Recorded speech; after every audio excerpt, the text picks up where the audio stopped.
An adaptation of the classic Mary Shelley novel Frankenstein has long been a dream project for director Guillermo del Toro, the filmmaker with such credits as Pan's Labyrinth, The Shape of Water, Hellboy, and Blade 2. He's been talking about it for at least 17 years, and now he's actually making it. After previous attempts to get the project going fell through, Netflix stepped up to let del Toro make the Frankenstein movie he's been dreaming of. They haven't announced a release date for the film yet, but while we wait for that news to come along, here's everything we know about Guillermo del Toro's Frankenstein. Think of it, the brain of a dead man, waiting to live again in a body I made with my own hands. With my own hands.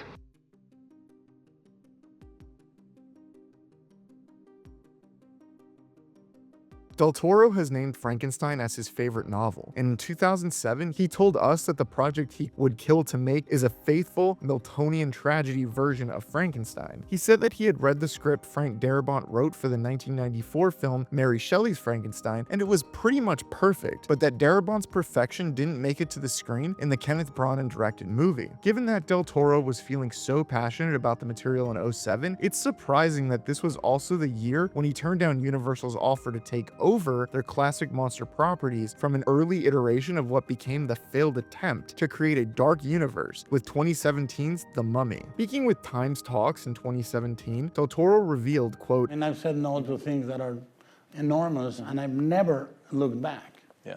You know, the only time I repent I didn't do something was 2007 when Universal, in an incredibly gentle and beautiful manner, said, do you want to take over the monster universe? And they gave me the reins of several properties, and I didn't do it. You know, and I repent.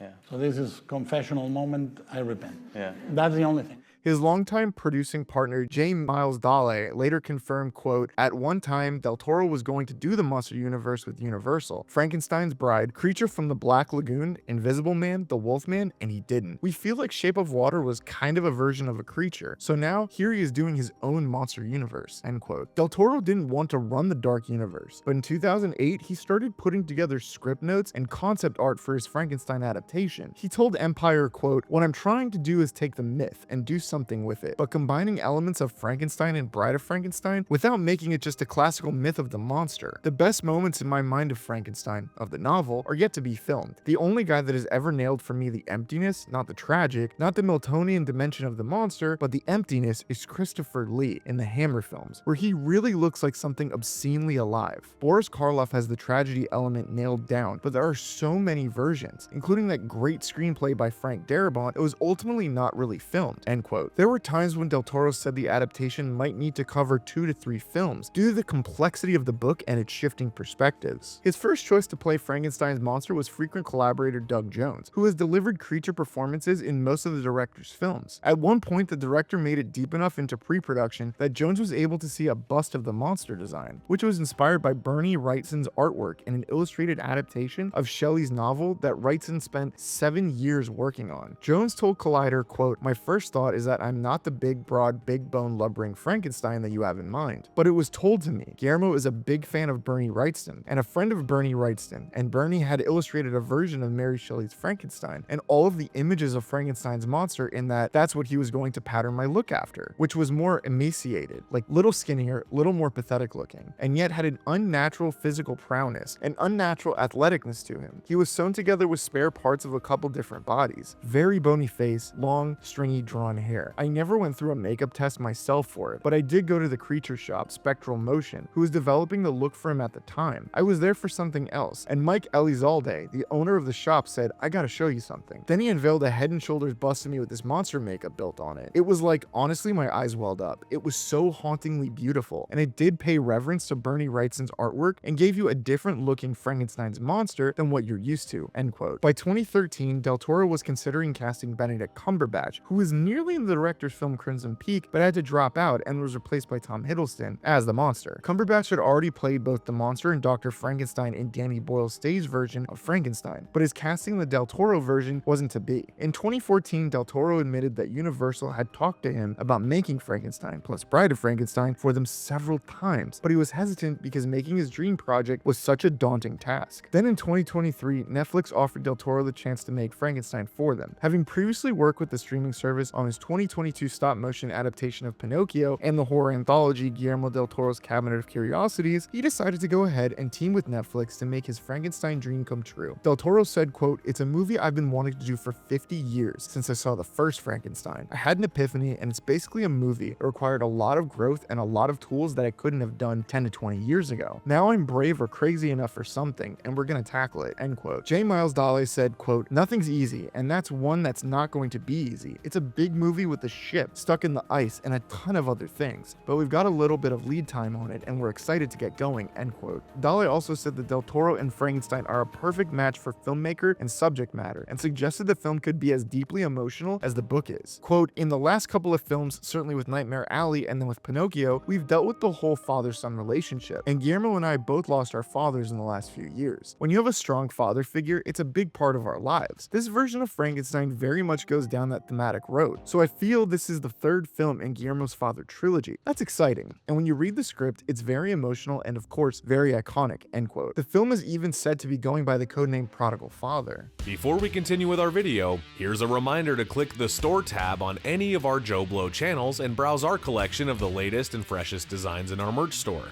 Go get you some.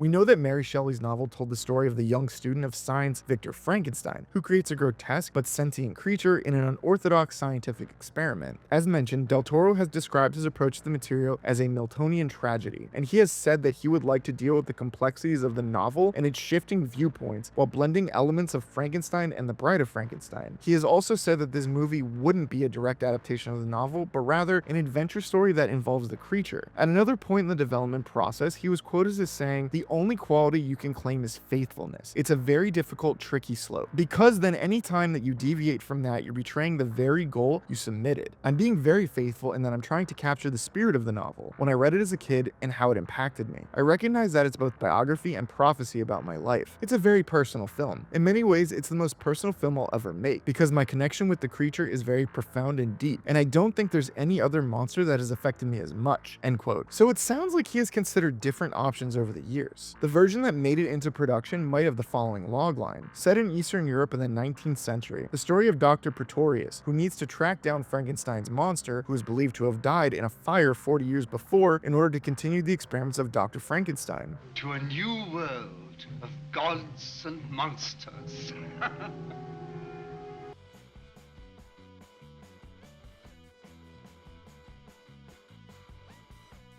The cast Del Toro has assembled for the film includes Oscar Isaac, Mia Goth, Jacob Elordi, Christoph Waltz, Felix Kammerer, David Bradley, and Charles Dance, with Ralph Ineson showing up for a pivotal cameo. At one point, Andrew Garfield was in the cast, but he had to drop out and was replaced by Elordi, and it has been said that the role Garfield had passed over to Elordi was the monster. The cast and character matchings haven't been confirmed, but it's believed that Isaac is playing Dr. Frankenstein, with Goth as his love interest, and Waltz most likely playing Dr. Pretorius. Whatever Goth's role is, she had to get a digital body scan done for it. Goth has had to get plaster life casts, head molds done multiple times in her career, but a digital body scan was a first for her. In a video breakdown of the life cast scene she did for the movie Maxine, Goth said, quote, "I just had to do another life cast for Frankenstein, but rather than the mold, it was a scan. It's changing, isn't it? And it's a little bittersweet. I think I prefer the mold," end quote. Goth told Total Film that the experience of working on the film has been amazing.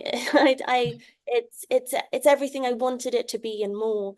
I love Guillermo. I love working with him. He's an incredible director. Everyone knows that, but he's also just like such a wonderful person.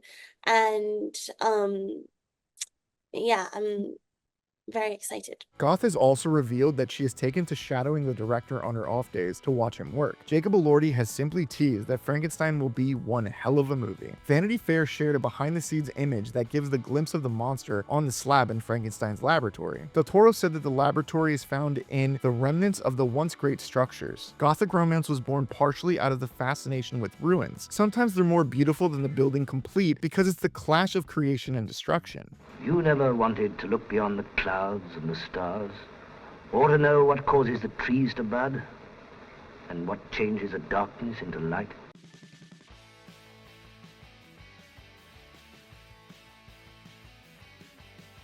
Frankenstein is a massive production, once believed to have a filming schedule of 5 months. Production has turned out to have a schedule of more than 7 months. The 5-month stretch was just the first block of filming, which took place in Ontario, Canada. Filming began on February 12th, but before cameras started rolling, Del Toro took cast members Oscar Isaac, Mia Goth, Christoph Waltz, and Charles Dance to eat at a Toronto restaurant, where they posed for a picture with the staff. A good portion of the Canada shoot appeared to involve snowbound locations and, as Dale mentioned, a ship stuck in the ice. From Canada, the production moved on to Scotland, where Del Toro took the chance to stay in a haunted hotel room. For the shooting of exterior scenes, parts of Edinburgh, Scotland were made to look like Victorian England. On September 30th, Guillermo del Toro tweeted, "Shooting has been completed on F. Joy." So his dream project has finally been filmed in its entirety, and that's everything we know about Guillermo del Toro's Frankenstein for now. So are you excited to see this upcoming film? Let us know in the comments below. It's